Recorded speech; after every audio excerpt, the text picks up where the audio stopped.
परभणी शहरात महिला सुरक्षेचा प्रश्न अत्यंत गंभीर बनला असून शाळा व महाविद्यालयीन मुलींवर रस्त्यावर, चौकात आणि बसस्टॉपवर छेडछाड व पाठलागाच्या घटना सतत वाढत आहेत। 20 नोव्हेंबरला एका ऑटोचालकाने विद्यार्थिनीची छेड काढली। ही घटना महिलांच्या सुरक्षिततेवरील मोठा प्रश्नचिन्ह आहे। त्यामुळे शहरातील सर्व शाळा, महाविद्यालय, बस स्थानक, रेल्वे स्टेशन, बाजारपेठ, पार्कमध्ये दामिनी पथक तातडीने सक्रिय करावे व महत्त्वाच्या ठिकाणी पोलीस सुरक्षा व सीसीटीव्ही व्यवस्था वाढवावी, अशी मागणी महिलांनी परभणी जिल्हा पोलीस अधीक्षक यांना निवेदनाद्वारे मागणी केली आहे। निवेदनावर डॉक्टर नम्रता पाटील, डॉक्टर मंजुषा जोशी नरवाडकर, डॉक्टर अर्चना जटानिया, रुपाली ठाकरे, अपर्णा जोशी यांच्या स्वाक्षऱ्या आहेत। आता सध्याच्या महिलांवर किंवा शाळेच्या मुलींवर जो अत्याचार होत आहे, गुंडखोरांबद्दल जे राऊडी रोमिओ आपण असं म्हणतो, ते तर हल्लीच्या गोष्टी होत आहेत। पण 3 वर्षाच्या मुलीवर अत्याचार झाला, परवा एका कॉलेज गोईंग मुलीवर अत्याचार झाला। तर असं मला वाटतं की पोलिसांनी आणि आपण एक नागरिक म्हणून आपली सगळी यंत्रणा बळकट करायला पाहिजे।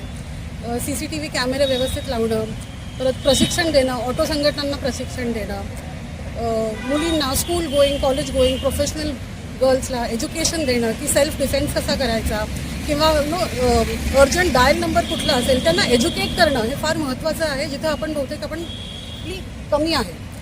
तर म्हणून आम्ही हे निवेदन काकडे साहेबांना आज सादर केलं आहे। मुली सुरक्षित नाही असं पण म्हणता येणार नाही। एका ठिकाणी आपण म्हणतो की बेटी पढ़ाओ बेटी बचाओ, पर जो बेटी पढ़ रही है हमें उसकी सुरक्षा का ध्यान देना बहुत ज़रूरी है। लड़कियों को भी खुद की सुरक्षा कैसे करनी है उसका भी ज्ञान चाहिए, लड़कों को भी ज्ञान देना चाहिए, बच्चों के माँ बाप को ज्ञान देना ज़रूरी है।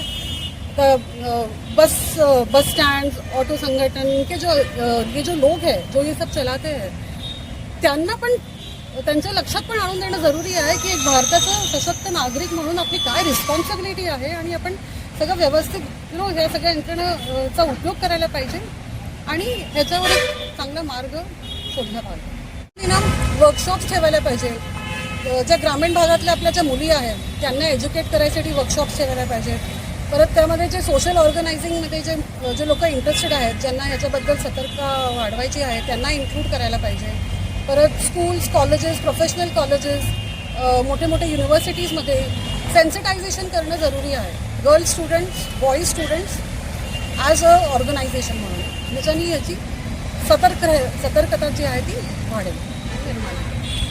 व स्त्रियांच्या सुरक्षेसाठी खरं तर दामिनी पथक आहे आणि असे बरेच पथक आहेत, पण त्याचा अवेअरनेस मुलींना नाही आहे किंवा महिलांना नाही आहे। तर त्याच्यासाठी ठिकठिकाणी जे बस स्टँड आहे, रेल्वे स्टेशन आहे, गार्डन आहेत वेगवेगळे, तर अशा ठिकाणी मोठे मोठे फलक हे लावले पाहिजेत त्यांच्या सुरक्षेसाठी।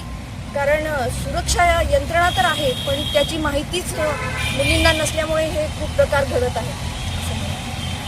आणि असं पण आहे की